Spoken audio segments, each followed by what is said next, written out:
On today's installment of Big Al's Garage, take care of your carbs.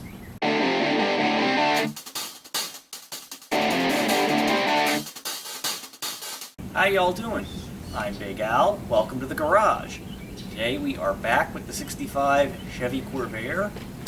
I finally got my parts order the other day, and one of the parts in that box of stuff is a brand new accelerator pump for my driver's side primary carburetor. So we are going to take this thing apart. Oh, there's a bird in the garage. Great. Well, you know what they say, a bird in the garage is worth two in the bush. He's got to get out of here before he poops on my car. So as soon as I chase this bird out of here, we are going to take this carburetor apart, replace its accelerator pump, because that's what was in the parts order, the accelerator pump. I should have said that before the bird flew in here. We're going to take this thing apart, clean it up, put the new accelerator pump in. I'm going to show you how to do that. And this car will be one step closer to being back on the road. Okay, so this is the General Motors Rochester carburetor, named for the city of its manufacturer, Rochester, New York. Hey, Rochester is known for more than just Kodak. It's also where GM made a lot of their fuel system components. Still makes them to this day. Also my wife's hometown. Taking one of these bad boys apart isn't too terrible. It's 1, 2, 3, 4, 5, 6 flat blade screws. The top comes off. Here we have our choke thermostat and connecting line. This controls your fast idle cam, and that has to come off in order to get this thing apart. So let's get to that. Cue the time lapse.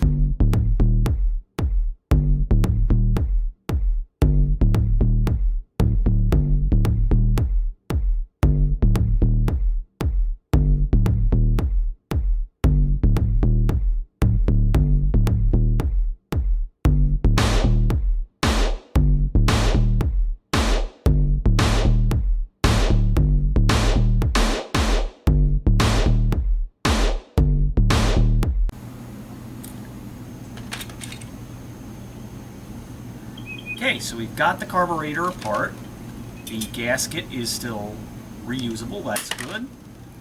These are your floats, which cut off the flow of gasoline when the bowl gets full, thus preventing you from flooding the engine. Shoot, where did that spring come out of? Oh, that's not good. Well, we will go ahead. This is the accelerator pump that we have to replace. This is the needle valve. Goes right in here. It's for that spring. That is a question. Well, now I'm going to look stupid trying to figure out where this spring is. We will figure it out.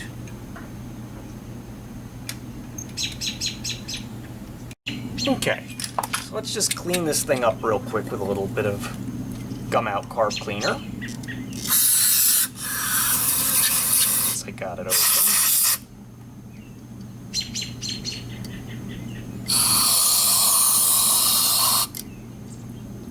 Chat.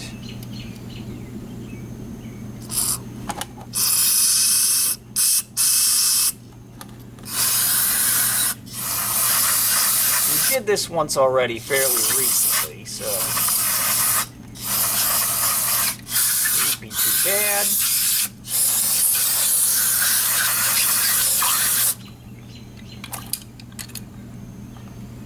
Yeah, inside of that carb bowl looks nice and clean. You can just about eat off of it. You can't clean the outside of it up a bit too.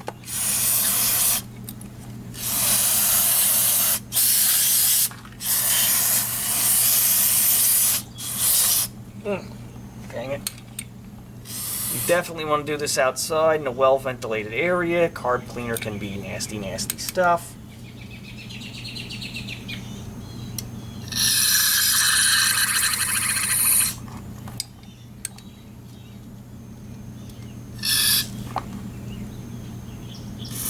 That's the passage for the accelerator pump to spray through. Alright. Put the needle valve back in. And we're just going to set this aside.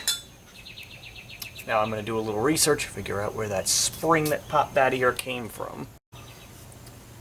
Okay, so this little spring that dropped out on me is the accelerator pump return spring. Lives right in here. Oh, needle valve came out again. Don't want to lose that stupid little thing. Now, new accelerator pump. Let's see, it's right here. Of course, the spring assembly has to come off the old one, unfortunately, so that's going to be a little bit of a job. This is from Clark's. It is, let's see, part number C2762. I will, of course, throw a link in the description for you.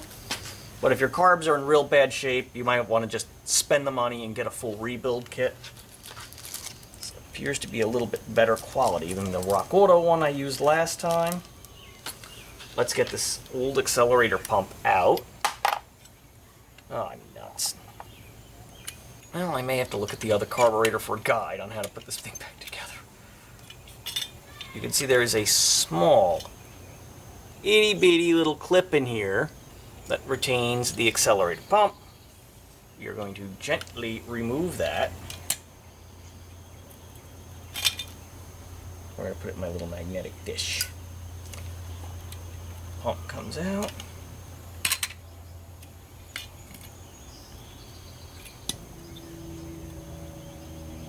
And that's going to go like a dat. Okay, no.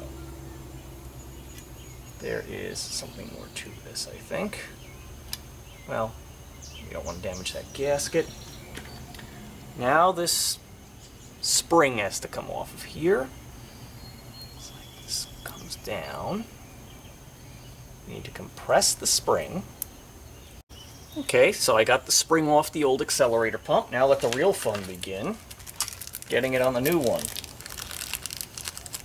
We just have to figure out how to put Humpty Dumpty back together again.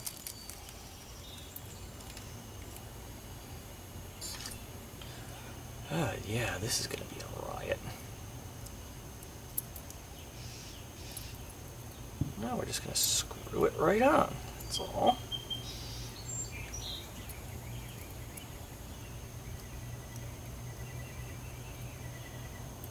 And then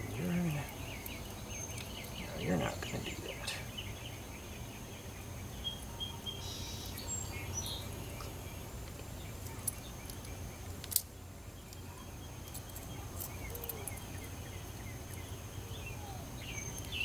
I want to damage this thing. I paid $8 for it.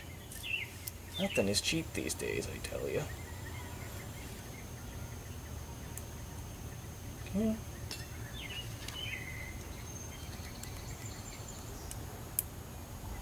Little retainer clip goes on, and boom.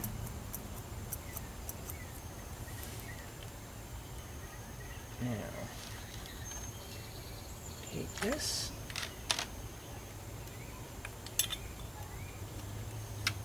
goes in like that, little retention clip goes back on like so.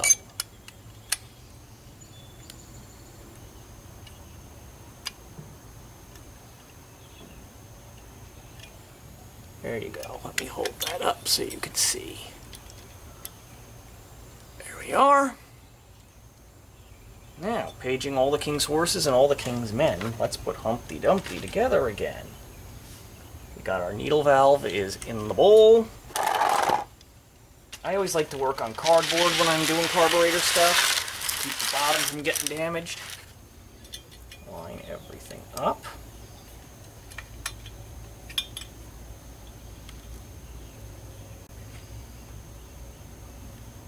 Get the basic assembly taken care of, then I'll worry about all the linkage.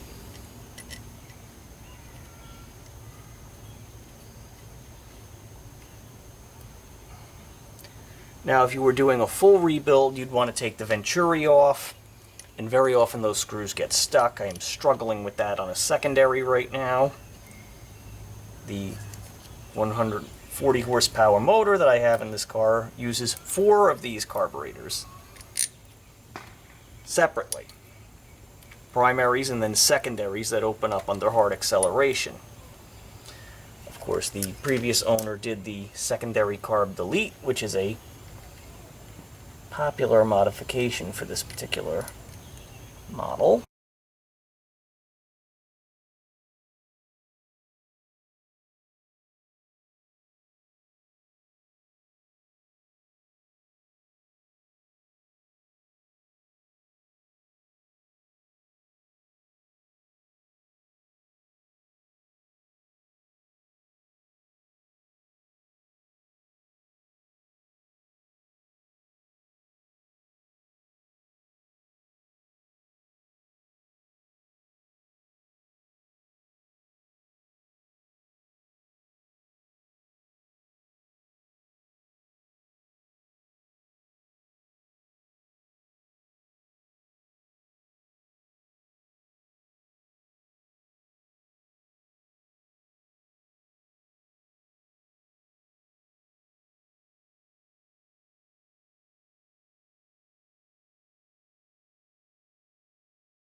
There you have it, folks.